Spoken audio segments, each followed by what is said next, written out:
House rules. You may not have it as a culture, but at that specific instance, that 1 hour session, be prepared to create a slide enumerating what are the house rules or guidelines for all the participants. What are the house rules that we can consider? Number one, you can tell them this session is 2 hours, this session is 3 hours. You can also tell them, will there be a break? If it's a 3 hour session, is there going to be a break on the first hour, on the second hour? Number three, prompt them immediately. Will there be a Q&A? This is good because it's prompting people. If you have immediate question, you can share that question at the end of the meeting so that it doesn't disturb others. Also, how can people interact? Is there a chat box? Can I turn my microphone on? Is there a Q&A, etc.? Could you give me an exclamation mark if you saw this a while ago in my slides? And if you have been attending my session since March 2020, you should know by now that it's one of my mandatory slides that I have a house rule, right? Do you see that?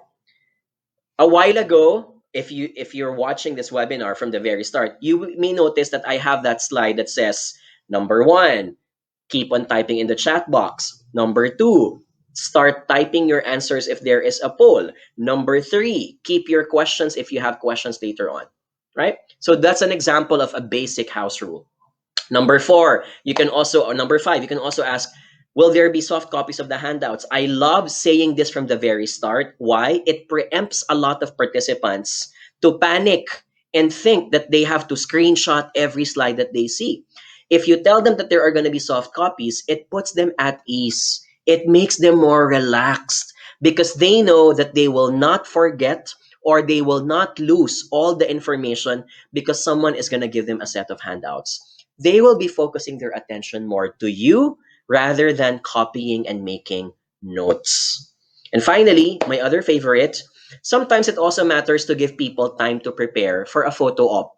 So when I do my sessions, for example, on my Boost Your Confidence Premium webinar, I tell them, ladies and gentlemen, please prepare. We're going to have a photo op after the second hour.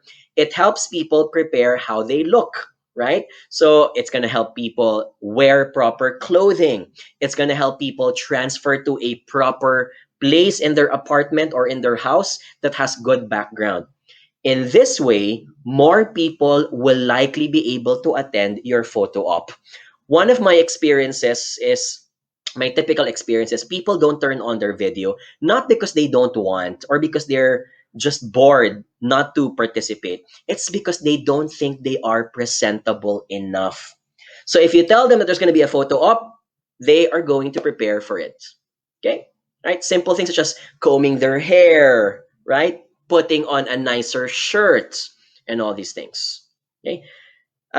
Checking at the chat box now and putting out this comment from Yang Lucencio. Says, agree to inform ahead regarding handouts. I am a fan of these screenshotting for my reference. That's true. So, I mean, I also listen to webinars. So if I don't know if there's a handout, I'll be panicking. I'll keep on screenshotting everything because I want to capture everything that I am listening to.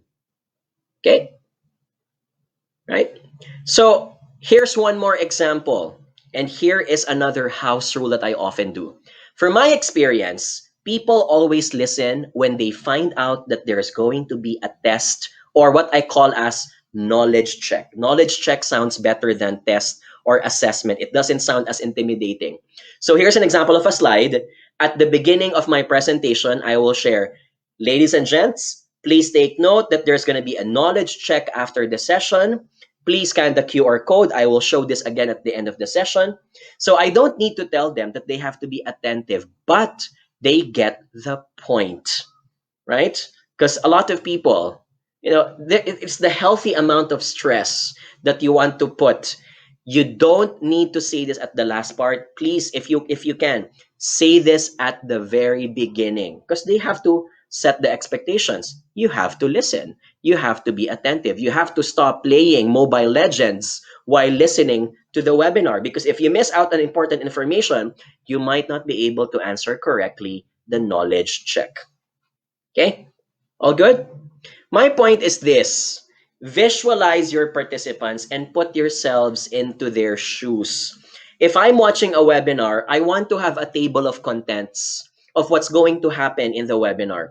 So for example, if you tell me that there's going to be a lecture for 30 minutes, there's going to be a raffle or contest at the first hour, there's going to be a break on the third hour, and then there's going to be a Q&A. I'm able to design and prepare myself for the rest of that 2 hours and 3 hours. So I can also prepare what part should I be more attentive. Ideally, you should be attentive at all times, but which parts should I be given focus?